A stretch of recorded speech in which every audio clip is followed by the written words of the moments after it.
want to watch this video by Professor PLO Lumumba on the frequent coup d'etats in Africa. Coup d'etats started visiting Africa. Modibo Keita in Mali was consumed. Nnamdi Azikiwe in Nigeria was consumed. The Osagie for Kwame Nkrumah was consumed. Apollo Milton Obote was consumed. Amilcar Cabral in Guinea-Bissau was consumed. Patrice Emery Lumumba was consumed. Coups were so frequent in Africa that Afro-pessimists were now hard to say that coups were as frequent as breakfast. But even breakfast was not frequent on African tables.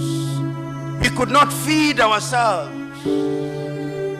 because there was no hygiene in African politics. Whatever that Professor PLO Lumumba highlighted in the earlier video that you just watched, you will bear me out witness that Africa has experienced or seen numerous coup d'etat or military takeover from the early part of 1960s to today, not because of anything. In most cases, we tend to shift the blame to only one side, to the Western bloc, to the detriment of our own flaws as well. I want to hit on something. Looking at most of the people that the professor highlighted in the earlier video that you watched, you realize that these are some of the people who had their countries at heart. These are the people who wanted their people or wanted their country to progress. If you look at the lives of Dr. Kwame Nkrumah, the lives of Thomas Sankara, if you look at the lives of Patrice Emery Lumumba and Silvano Olympio of Togo and the rest, if you look at some of these people and how their lives were cut off as a result of these coup d'etats, you tend to question yourself. Are we really our enemies, or we are people who seek to ensure that we make progress? Because if you read history, let me stick to Patrice Emery Lumumba.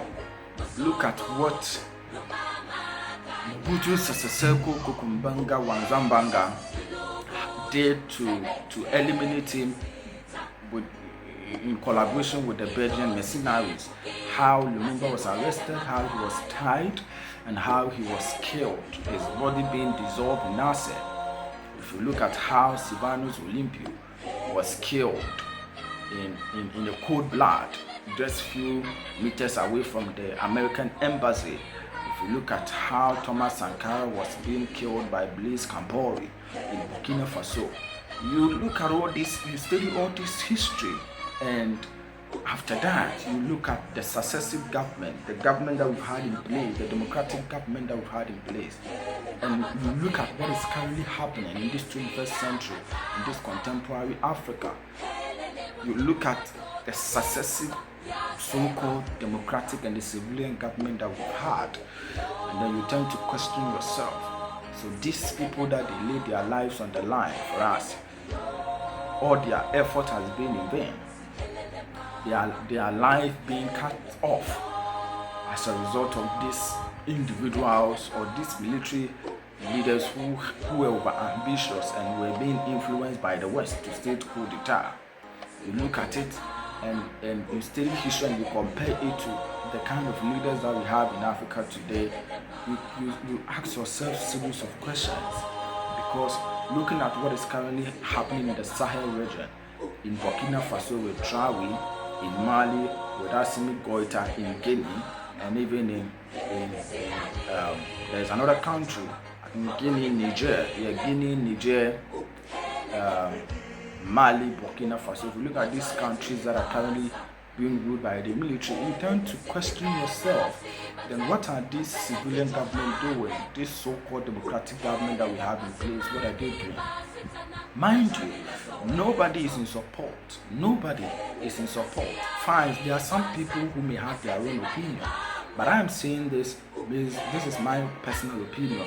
I don't support military government. I don't support it. But our leaders over the years have their actions in a way have proven that military government is far better than democracy. And it looks like the democracy that we are practicing in Africa here is an extension of the ideology of the colonialists. The democracy that we are particularly practicing in Africa is just an extended form of new colonialism. That is how it is. Dr. Kwame Nkrumah made us to believe that the last stage of imperialism and colonialism is new colonialism. But I think over the years after his death, I think that democracy is rather the last stage or the extended version of new colonialism, because come to think of it, the West decides who becomes president in most African countries, especially when you talk of the French-speaking countries. Most of their leaders, it is France that influences election. When you go to most of the Anglophone countries, you realize that if you are not in bed, or if you are not in line with most of your former colonial masters, it will be difficult for you to win elections. And when they assume power, all the decisions that they take, or everything that they do, is to serve the interests of the Western world instead of their people. You question yourself. So these people are rather enjoying democracy, and those that they had their country at heart, the likes of Nkrumah, the likes of all the people that I've mentioned their name, Lumumba and Coup, they were untimely eliminated. They were untimely ousted out of power by the military. And these thieves that we have, that we call them leaders in contemporary Africa, they are still in power. This is a mystery. This is the question that I've been asking myself for years.